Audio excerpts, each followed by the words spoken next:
Buenas tardes a todos, ¿cómo le va? ¿Qué tal? Hoy, como todos los martes, estamos nuevamente con nuestro programa de TechSalta aquí por la pantalla de Panorámica TV. ¿Cómo está? Mi nombre es Francisco. Hoy tenemos, como todos los martes, vamos a compartir un bloque de seguridad eléctrica. Vamos a hablar sobre cómo se tratan la resistividad de los suelos para justamente sistemas de puestas a tierra. También vamos a responder las consultas que nos hicieron llegar nuestros colegas en nuestro consultorio técnico, ¿sí? Y al final, como todos los martes también, te vamos a informar cuáles son las capacitaciones y las actividades que venimos realizando a través de nuestras consultoras, ¿sí? Así que quédate con nosotros, compartir la publicación, dejarnos tu consulta en la sección mensaje. Vamos a una pausa y ya seguimos con nuestro programa aquí por Panorámica TV.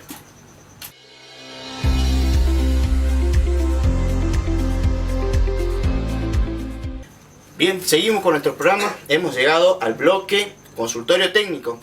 Vos podés realizar tu consulta y nosotros te lo vamos a estar respondiendo en el próximo programa, ¿sí? Hemos seleccionado dos consultas de nuestro colega, por ejemplo, Javier de acá de la localidad de Orán. Nos preguntaba cuál era el grado de protección o cómo nosotros determinamos el grado de protección para las canalizaciones, ¿sí?, de los circuitos al exterior, es decir, empleando tubos rígidos engrampados en pared. Me decía, si nosotros, por ejemplo, colocábamos un artefacto al exterior, siempre está presente el código de protección IP. Bien, ¿cómo es el tema en las canalizaciones? Y también hay que tener presente que cuando nosotros hacemos canalizaciones al exterior, estas deben hacerse por tramos, es decir, no pueden tener largos, por ejemplo, mayores a 10, 12 metros, que es el recomendado, porque, por ejemplo, no existe una cinta pasacable que tenga esas dimensiones. Y aparte es muy complicado en la práctica poder hacer el montaje. Bien. Vamos a la pregunta en sí. ¿Cuál es el grado de protección que deberían tener en la canalización empleando cañería rígida de material aislante en el exterior? Te cuento, hay una marca reconocida que si bien en las cañerías no dice el grado de protección IP, ¿sí?, nosotros tenemos que acudir al catálogo. En los catálogos ahí este fabricante nos brinda la información cuál es el grado de protección que tendrá, por ejemplo, la cañería con el ensamble cupla y cañería, ¿sí? Te cuento, esta marca reconocida dice que tiene un grado de protección IP55, es decir, en principio es apto para colocarla a la intemperie, engrampado a la intemperie en la pared, ¿sí? Bien, IP55. Y te cuento otra que se puede mejorar esa protección IP o ese grado de protección IP, por ejemplo, colocándole el pegamento, justamente que ya viene exclusivo para adherir este material, ensamblar, por ejemplo, cañerías de PVC, cuplas, conectores, cañería, conectores y cajas, por ejemplo. Fíjate que lo aumenta a un IP65. Esa soldadura mediante este adhesivo hace que tenga ya un grado IP65. IP65, ten en cuenta que el primer número, en este caso 6, es la protección que va a tener contra el ingreso del polvo. O sea que es bastante importante porque es la máxima. Recuerdan ustedes, ya lo hemos visto en un programa anterior, de 0 a 6 es la protección que va a tener la primera cifra para el ingreso de objetos sólidos. O sea, 6 tiene el máximo. Y 5 es la protección que tiene contra líquidos, el ingreso de líquidos, que va a una escala de 0 a 8. Es decir, que también es una protección bastante importante, ¿sí? Entonces, resumiendo, ¿cuál es el grado de protección que tienen las canalizaciones a través de cañería rígida de PVC? El fabricante nos indica que es IP55, ¿sí? También tengamos en cuenta que utilizamos cajas de paso o de derivación. Como ustedes verán, también tiene la información en el envoltorio. Fíjense, si ustedes miran un poquito, apto para intemperie, bien, para la gente común y para nosotros los profesionales, IP65. ¿Se aprecia bien? IP65. Entonces nosotros ahí podemos sacar conclusiones que se trata de una caja, como decimos nosotros en la práctica, una caja estanca. Bien, lo voy a abrir un poquito para que sepamos cuáles son las características que tienen o cuál es el grado de estanqueidad que tiene esta caja de paso. Ahí lo vuelvo a mostrar. Fíjense la marca y el grado de protección que nosotros como profesionales tenemos que hacer hincapié. Es decir, ahí ya podemos decir que es una caja apta para intemperie. Si bien no tiene un burlete de goma que tiene la mayoría de las cajas, fíjense que el grado o la estanqueidad es posible porque tiene unas ranuras que no va a permitir el ingreso tipo sifón del polvo y del líquido, que se encastra de forma perfecta. Bien.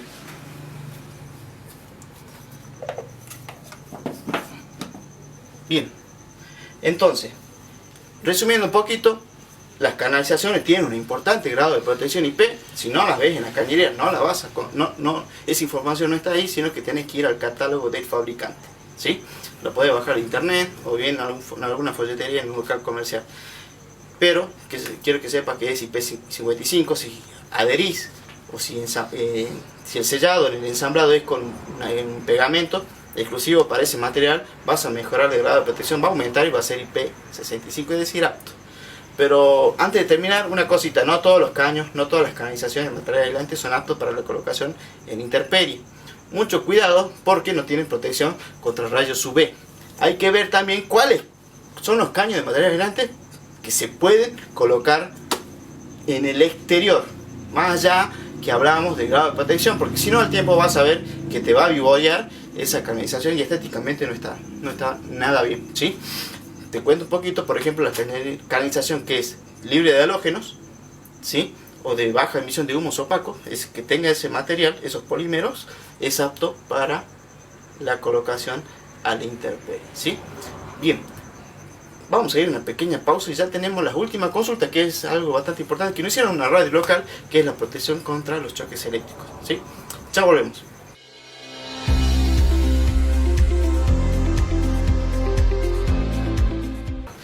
Bien, continuamos con nuestro consultorio técnico. Una consulta bastante importante que me hicieron hace unos días, que fue si es que se puede evitar los choques eléctricos, ¿sí? Los choques eléctricos en nuestras instalaciones. La verdad que sí, la verdad que sí. Ha sido notorio la noticia de un animal que ha fallecido aparentemente por una descarga eléctrica al ponerse en contacto con una columna de metálica de alumbrado público. Bien, ¿se podía haber evitado?, me consultaban. La verdad que sí, reglamentariamente sí, técnicamente sí. ¿Por qué técnicamente sí? Porque el avance de la técnica actual, la información que nosotros tenemos como profesionales, nos llega primero a que toda instalación eléctrica debe ser elaborada o planificada, es decir, tiene que tener una documentación técnica, es decir, toda obra de instalación eléctrica que usted quiera realizar tiene que acudir, sea pública o privada, tiene que acudir a un profesional con incumbencia en el tema, y elaborará la documentación técnica de esa instalación a fin de dimensionar cada una de las partes, y una de esas partes es la protección contra los choques eléctricos, ¿sí? Por ejemplo, yo sé que en su casa, o el 95% de las instalaciones en la República Argentina tiene como protección contra los choques eléctricos o contactos indirectos, por ejemplo, la complementaria, que es el interruptor diferencial.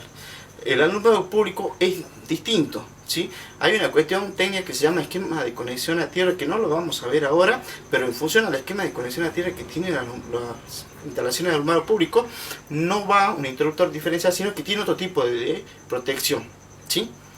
Entonces, ¿qué quiere decir esto? Que, por ejemplo, si ese poste, esa columna de alumbrado público de material metálico que se haya puesto bajo tensión, o sea, que esté con corriente, como dice la gente, en el instante ese que se haya puesto bajo tensión o con corriente, como escuché decir, debe activarse la protección y desenergizar inmediatamente, ¿sí? En un parpadeo está hasta calculada el tiempo de desconexión si hubiese tenido esa protección. Entonces yo saco sin haber hecho una inspección visual de ese tema en particular, pero la regla fundamental que tenemos nosotros los profesionales nos dice que objeto o material o componente eléctrico que se pone bajo tensión debe actuar la protección a fin de evitar los choques eléctricos, ¿sí? Sea por dos formas, contacto directo o contacto indirecto, que son las dos formas de sufrir un choque eléctrico, bien, que puede ser mortal, en ese caso se llama electrocución. Bien, entonces, ¿se podría haber evitado? Sí, si esa obra hubiese sido planificada, si hubiese sido realizada por profesionales o por personas idóneas en el tema, y la otra cuestión, que si hubiese sido inspeccionada o controlada por la repartición a cargo de la misma. Todas esas vías, todos esos canales, todos esos medios son a fin de garantizar la seguridad eléctrica. Ese desde el punto de vista técnico, y desde el punto de vista reglamentario sí, porque toda obra, le cuento, usted tiene suministro en su casa. ¿Por qué? Porque la hizo un profesional, y por otro lado porque esa obra fue inspeccionada, revisada por un órgano contralor en todas las localidades, en todos los municipios de nuestra provincia. No hay suministro si no hay una aprobación o un visto bueno de, por ejemplo, una repartición municipal a cargo de esa tarea, ¿sí? Si usted tiene una instalación defectuosa y ha sido aprobada, saque sus propias conclusiones. La cosa no está funcionando bien. Entonces la responsabilidad es de todo, del profesional, del órgano contralor y de los usuarios, ¿sí? Eso es lo que quería responder. Nosotros como profesionales sabemos cómo prevenir los choques eléctricos, ¿sí? Así que esa fatalidad también se hubiese prevenido desde cualquier costado, ¿sí? Nosotros nos vamos a una pequeña pausa y ya seguimos con nuestro bloque de seguridad eléctrica aquí por Panorámica TV.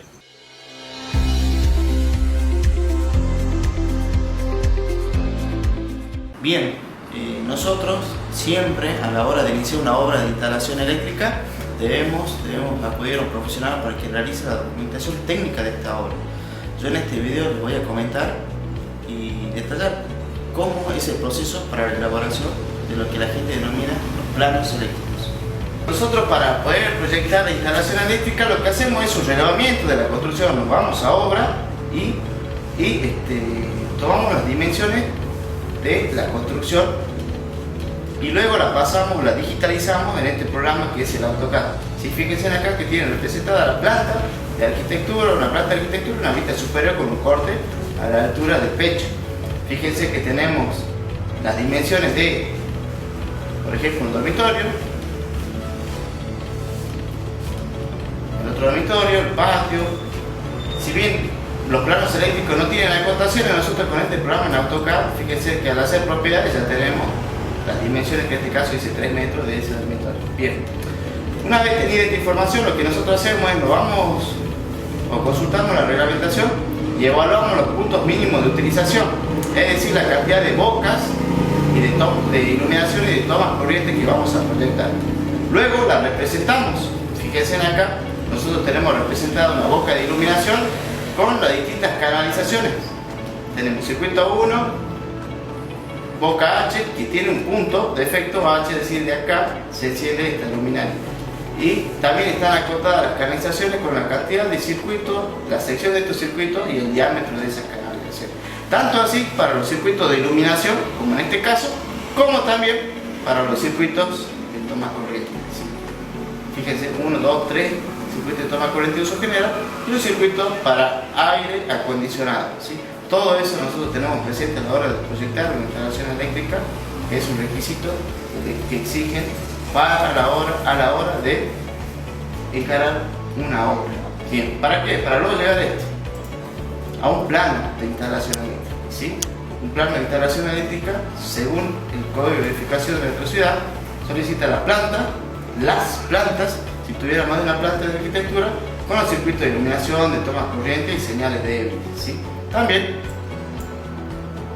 el esquema unifilar de el tablero eléctrico y la planilla de carga, donde allí estarán calculados cada uno de los circuitos de la sección de conductores y la potencia a fin de determinar, ¿no es cierto?, la potencia simultánea de nuestra instalación.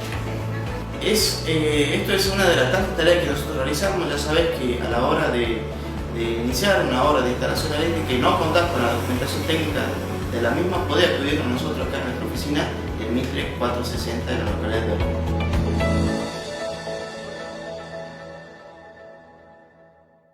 Bien, continuamos con nuestro programa. Ya estamos en el bloque de seguridad eléctrica. Hoy vamos a hablar de un tema bastante importante, que es la resistividad o el tratamiento de la resistencia de los suelos. Comúnmente se denomina resistividad, ¿sí? Cuando hablamos de suelo no es resistencia, sino resistividad de los suelos. Algunas veces nosotros, cuando vamos a ejecutar nuestro sistema de puesta a tierra. El más convencional es el empleo de jabalinas o electrodos dispersores, ¿no es cierto?, del tipo jabalina. Yo traje uno acá, ¿sí? Recuerden que esto tiene que ser acero cobre, bien, 1,5 metros como mínimo, hincado en el terreno, ¿sí? Y por supuesto normalizada IRA 2309. La que tengo acá no es ni normalizada y tampoco tiene largo reglamentario, ¿bien? Es lo que se consiguió. No lo empleo, pero es lo que consigo y lamentablemente es casi tradición acá.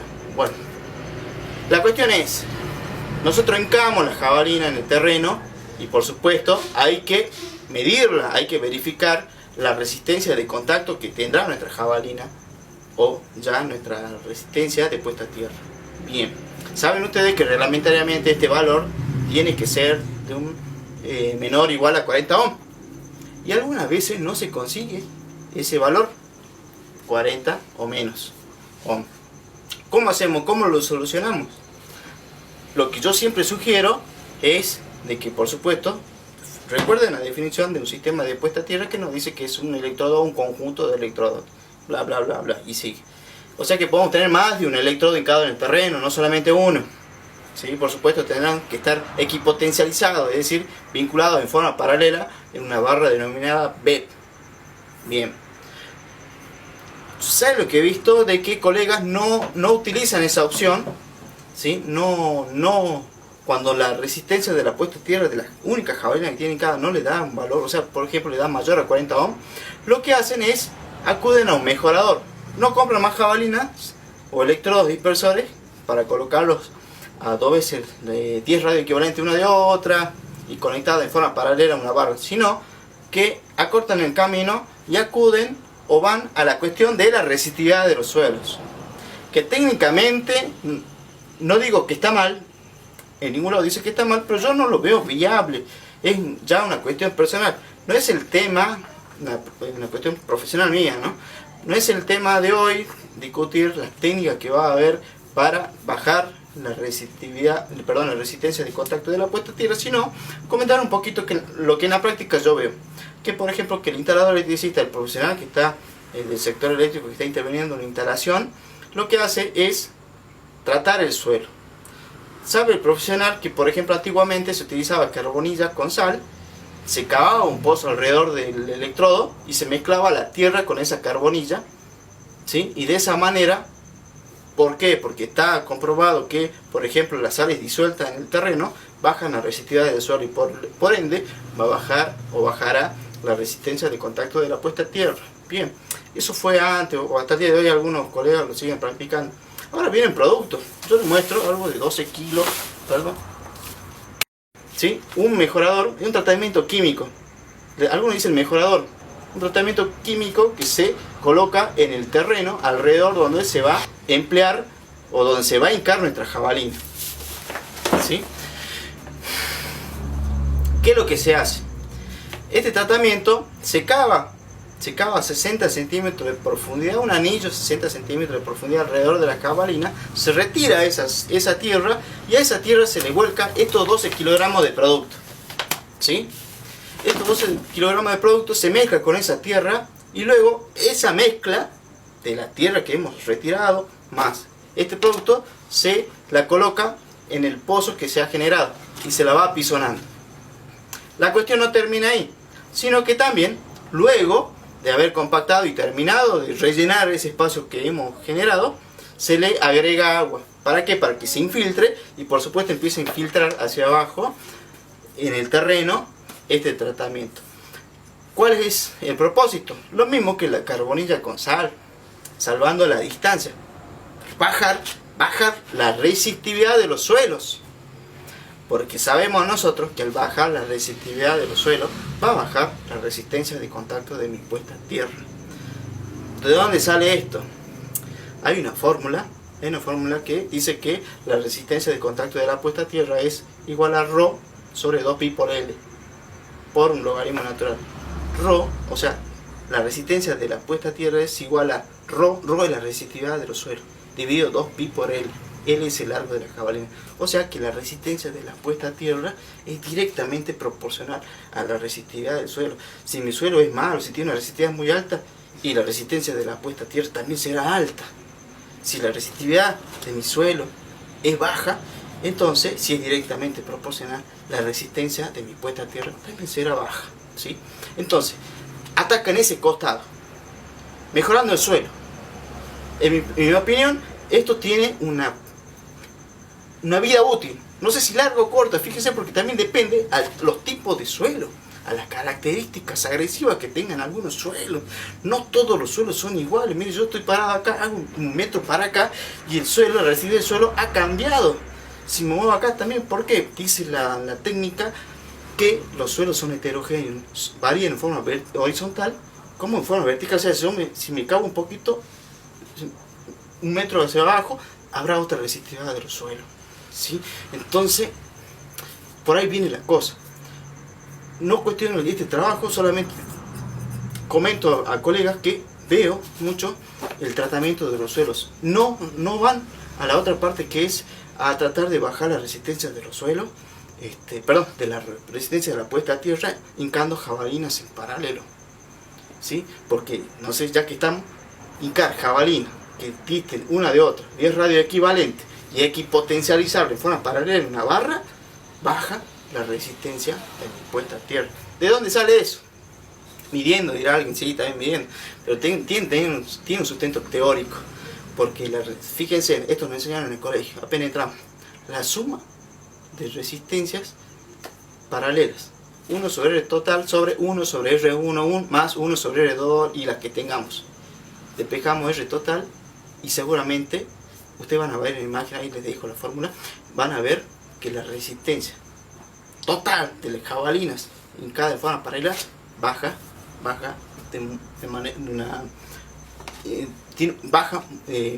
bastante bien, ¿sí?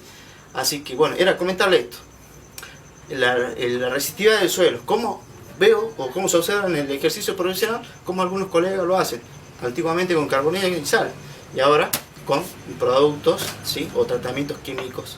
Se aplica, es fácil y de la misma manera como se lo venía haciendo antes, ¿sí? Vamos a una pequeña pausa, ya estamos ya con el final de nuestro programa de hoy, acá por Panorámica TV.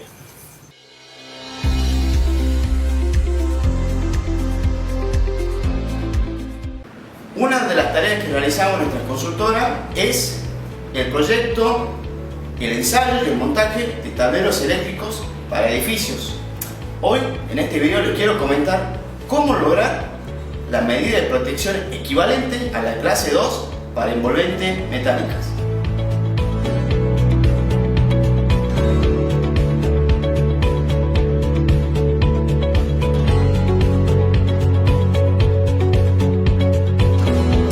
El objetivo de esta medida de protección es evitar la presencia de tensiones peligrosas en la envolvente metálica. Como ustedes verán, podrán apreciar las partes activas de nuestra instalación está separada, una distancia establecida por la reglamentación de nuestra envolvente metálica. ¿Cómo se logra eso? Se aprecia aquí una bandeja portaelementos que es de tipo Pertinax, que tendrá una rigidez dieléctrica y un espesor también determinado por la reglamentación.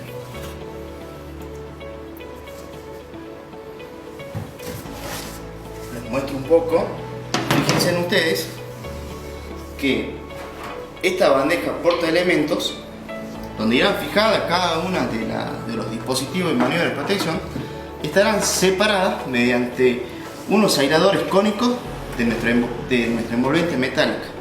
Fíjense que si bien tienen unos extremos roscados metálicos, estos son a fines de poder asegurar, ¿no es cierto?, la bandeja con el envolvente.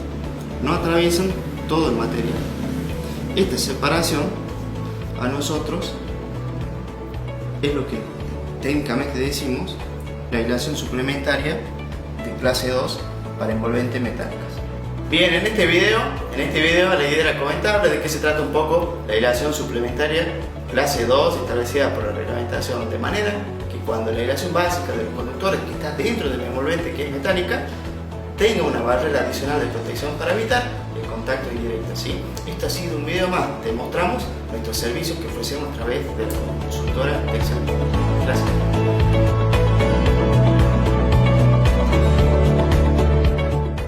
Bien, llegamos a nuestro último bloque de este programa de hoy martes.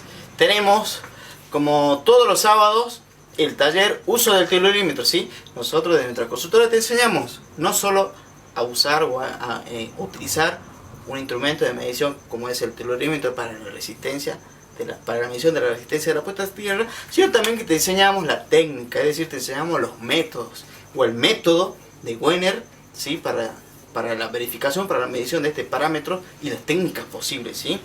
Es una tarea bastante redituable. Fíjense que es un parámetro que se exige, por ejemplo, la resolución 900 de la Superintendencia de Aeroriesgo del Trabajo, ¿sí? Así que es muy importante que vos, profesional del sector, sepas realizar esta tarea, manejar el equipo, el telurímetro y la técnica para verificar este parámetro, ¿sí?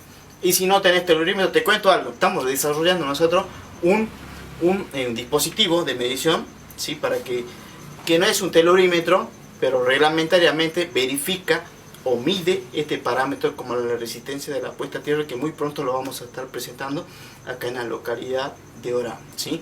Cómo medir la resistencia de la puesta a tierra sin el empleo del telurímetro, pero de manera reglamentaria, y nosotros te estamos simplificando esa tarea desarrollando un dispositivo como si fuese, por ejemplo, una ficha de testeo para interruptores diferenciales. Estamos haciendo algo similar, es decir, estamos simplificando la tarea, dándote herramientas para que puedas desarrollarte en el ejercicio profesional como un instalador, como un profesional del sector eléctrico, ¿sí?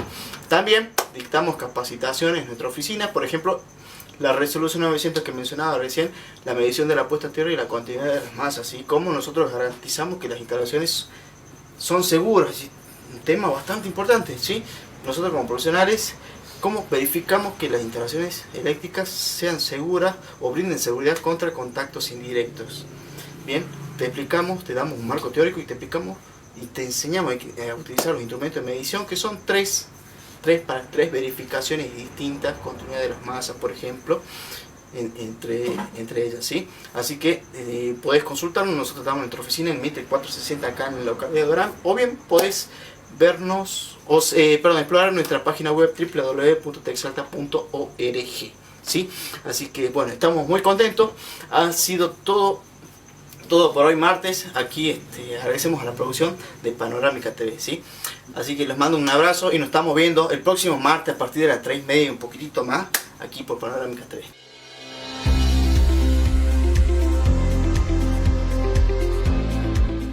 Una de las tantas verificaciones que nosotros los profesionales debemos realizar en las instalaciones eléctricas es el conocido parámetro de la resistencia de la puesta a tierra.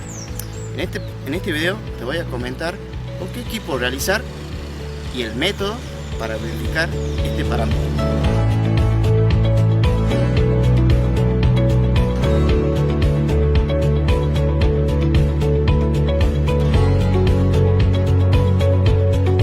Vamos a medir la resistencia de la puesta a tierra. Como recién les mostraba, vamos a emplear un telurímetro de 3 hilos que lo que hace es verificar o medir la resistencia de contacto de las jabalinas que acabamos de colocar. El método que vamos a emplear es el método de Wenner.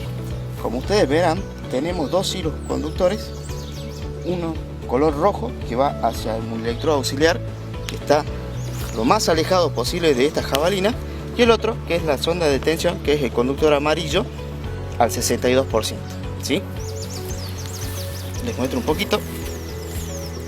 Mi electrodo a medir está conectado con el hilo color verde y tiene su correspondencia en el equipo, en este telurímetro marca Graf. Siempre cuando verificamos lo hacemos colocando el selector a la máxima escala porque desconocemos el valor de la resistencia de contacto. Una vez hecho esto, procedemos a verificar.